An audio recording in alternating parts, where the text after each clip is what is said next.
தொலைக்காட்சியின் பிரதான செய்திகள். முதலில் தலைப்புச் செய்திகள். ஜனாதிபதி தேர்தலில் நாடு கடந்த தமிழீழ அரசாங்கத்தின் நிலைப்பாடு. யாழில் ரத்து செய்யப்பட்ட கூட்டம், பலத்து ஏமாற்றத்தில் சஜித் பிரேமதாச.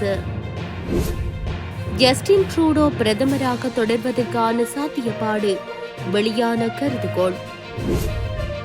நாட்டையே உலுக்கிய சிறுமி மரணம் தொடர்பில் திடுக்கிடும் தகவல், சாக்கு மூட்டையில் கற்களுடன்.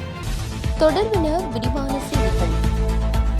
இலங்கையின் ஜனாதிபதி தேர்தலை மையப்படுத்தி தமிழர் தேசத்தினால் களமிறக்கப்பட்டுள்ள தமிழ் பொது வேட்பாளருக்கான ஆதரவினை நாடு கடந்த தமிழீழ அரசாங்கம் வெளியிட்டுள்ளது.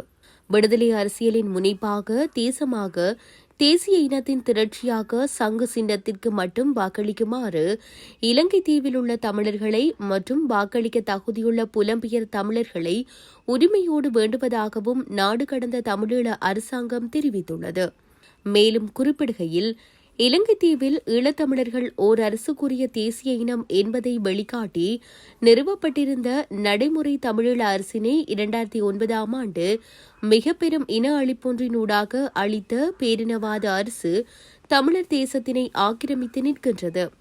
இராணுவ மயமாக்கல், பௌத்த மயமாக்கல், சிங்கள மயமாக்கலூடாக தமிழர் தேசத்தில் தனது கட்டமைக்கப்பட்ட இன அழிப்பினை தொடர்ந்தும் மேற்கொண்டு வருகின்ற இனவாத அரசு ஈழத்தமிழர்களை தனது அரசியலமைப்பிற்கு உட்பட்ட வகையில் அடிமைகளாக வைத்திருக்க முனைவதோடு ஈழத்தமிழர்கள் ஓர் தேசிய இனம் என்பதை நீக்கம் செய்ய முனைகின்றது.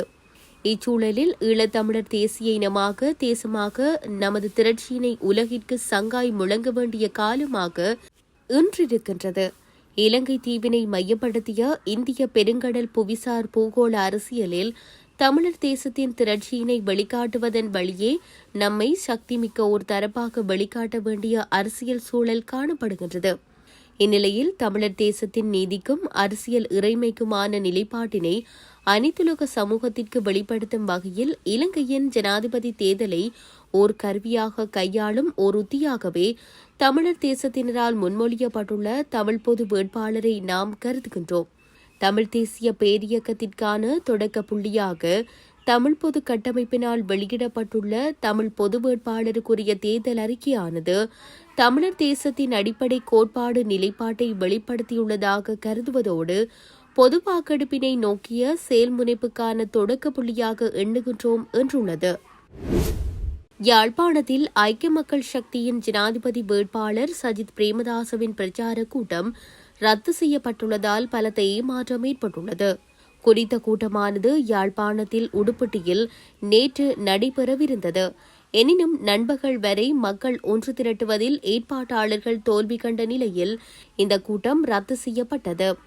இந்த கூட்டத்தில் மக்களை அழைத்து வர முடியாது போன நிலையில் இசைக்குழுவினர் பாடல் இசைத்த வண்ணம் இருந்துள்ளனர். இதேவேளை ஐக்கிய மக்கள் சக்தியின் தேர்தல் பிரச்சார கூட்டம் தமிழரசுக் கட்சி உறுப்பினர் அகிலன் முத்துக்குமார சுவாமியின் ஏற்பாட்டில் நேற்று பிற்பகல் 3 மணிக்கு யாழ் கொடிகாமம் நட்சத்திர மகால் மண்டபத்தில் இடம்பெற்றுள்ளது. இந்த நிகழ்வில் ஜிலானி பிரேமதாச, உமாச்சந்திர பிரகாஷ் ஆகியோர் கலந்து கொண்டிருந்தமை குறிப்பிடத்தக்கது. 19 ஜனாதிபதி வேட்பாளர்கள் இதுவரை ஜனாதிபதி தேர்தல் தொடர்பான பிரச்சாரங்கள் இதனையும் மேற்கொள்ளவில்லை என தகவல்கள் வெளியாகியுள்ளதாக பெப்ரல் அமைப்பின் நிறைவேற்று பணிப்பாளர் ரோஹண ஹெட்டியாராச்சி தெரிவித்துள்ளார். இது தொடர்பில் தமது அமைப்பு சிறப்பு ஆய்வொன்றினை நேற்று முதல் தொடங்கியுள்ளதாகவும் சிலர் கட்சி அலுவலகங்களை கூட அமைக்கவில்லை என்றும் தகவல்கள் வெளியாகியுள்ளதாக குறிப்பிட்டுள்ளார். ஜனாதிபதி தேர்தலில் போட்டியிட 38 வேட்பாளர்கள் கட்டுப்பணம் செலுத்தியுள்ள நிலையில் தற்போது 10 வேட்பாளர்கள் மாத்திரமே தமது கொள்கைகளை முன்வைத்து பிரச்சார நடவடிக்கைகளில் ஈடுபட்டு வருவதாகவும் அவர் தெரிவித்துள்ளார்.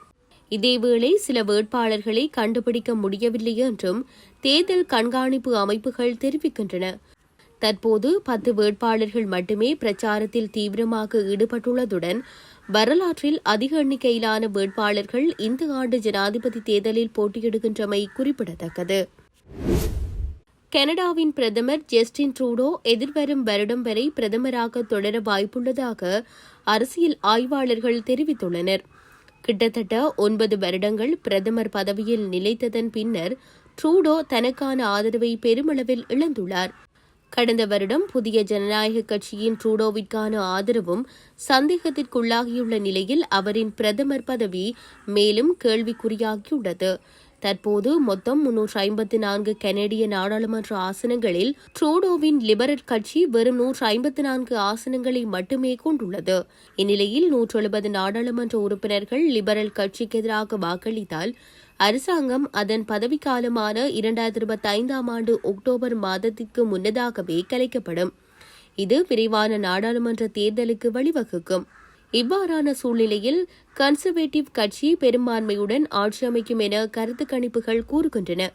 கனேடிய நாடாளுமன்றத்தில் அடுத்த நம்பிக்கை வாக்கெடுப்பு நவம்பர் மாத இறுதியில் அல்லது டிசம்பர் மாத தொடக்கத்தில் நடைபெறவுள்ள நிலையில் ட்ரூடோவின் பிரதமர் பதவி குறைந்தது 2 மாதத்திற்கு நீடிக்கும். இதேவேளை நம்பிக்கை வாக்கெடுப்பு நடைபெறும் பட்சத்தில் புதிய ஜனநாயக கட்சி அப்போதைய சூழ்நிலையை கருத்தில் கொண்டு வாக்களிக்கும் என அக்கட்சியின் தலைவர் ஜக்மீத் சிங் தெரிவித்துள்ளார். துருக்கியில் மாயமான 3 வாரங்களுக்கு பிறகு சடலமாக மீட்கப்பட்ட 8 வயது சிறுமி தொடர்பில் திடுக்கிடும் தகவல்கள் வெளியாகியுள்ளது. மசூதியில் குர்ஆன் பாடம் முடித்து வீடு திரும்பும் வழியிலேயே குறித்த சிறுமி காணாமல் போயுள்ளார். இந்த நிலையில் உறவினர்கள், நாட்டு மக்கள், சமூக ஊடக பிரபலங்கள் என தீவிர தேடுதல் நடவடிக்கையில் களமிறங்கியது. இதனையடுத்து அவரது குடியிருப்பில் இருந்து சுமார் 1 மைல்கள் தொலைவில் அமைந்துள்ள நதியிலிருந்து நரின்குரன் சடலமாக மீட்கப்பட்டார். மாயமான போது அணிந்திருந்த உடைகளுடன் அவர் காணப்பட்டார். ஆனால் சாக்கு மூட்டை ஒன்றில் கற்களுடன் அவரது சடலமும் நதியில் வீசப்பட்டிருந்தது. ஆகஸ்ட் 21ஆம் தேதி நண்பர்களுடன் நடந்து சென்ற நிலையிலேயே அவர் மாயமானார். கண்காணிப்பு கேமராவில் பதிவான காட்சிகளில் அவர் நண்பர்களிடம் இருந்து பிரிந்து தனியாக நடக்கத் தொடங்கிய பின்னரே மாயமாகியுள்ளார். சிறுமி மாயமான விவகாரம் ஒரு சில நாட்களில் நாடு முழுவதும் தீயாக பரவியது. பிரபலங்கள் பலர் சிறுமியை கண்டுபிடிக்க உதவுங்கள் என வலியுறுத்தினர். அத்துடன் உறவினர்கள், தன்னார்வலர்கள் மற்றும் ஆயிரக்கணக்கான போலீசார், சிறப்பு குழுவினர் என சிறுமிக்காக களமிறங்கினர். இந்த நிலையில் ஞாயிறன்று சிறுமியின் சடலம் கண்டுபிடிக்கப்பட்டதாக உள்விவகார அமைச்சர் அறிவித்தார். மட்டுமன்றி டியபகிர் பகுதி ஆளுநர் தெரிவிக்கையில் சிறுமியின் சடலம் கண்டெடுக்கப்பட்டுள்ளது. ஆனால் கற்களால் மூடப்பட்ட நிலையில் ஒரு சாக்கு மூட்டையில் கண்டெடுத்துள்ளதாக தெரிவித்தார். சிறுமியை கொன்று சாக்கு மூட்டையில் கற்களுடன் கட்டி நதியில் வீசியுள்ளதாக போலீசார் தெரிவிக்கின்றனர். இந்த விவகாரம் தொடர்பில் இதுவரை 21 பேர்கள் கைதாகியுள்ளனர். சிறுமியின் பெற்றோரும் உறவினர் ஒருவரும் போலீசில் விசாரணைக்கு உட்படுத்தப்பட்டதாக தகவல்கள் வெளியாகியுள்ளது. இதற்கிடையில் கொலையில் சந்தேகத்தின் பேரில் சிறுமியின் மாமா சலீம் குரான் கடந்த வாரம் கைது செய்யப்பட்டார். அவரது காரில் இருந்து எடுக்கப்பட்ட DNA மாதிரிகள் சிறுமியின் உடையிலிருந்து எடுக்கப்பட்ட DNA மாதிரிகளுடன் ஒத்துப்போனதாக விசாரணையில் தெரியவந்துள்ளது. இத்துடன் செய்திகள் யாவும் நிறைவு பெறுகின்றன. மேலதிக செய்திகளை அறிந்து கொள்வதற்கு www.tamilaram.com எனும் இணையதளத்தை பார்வையிடுங்கள்.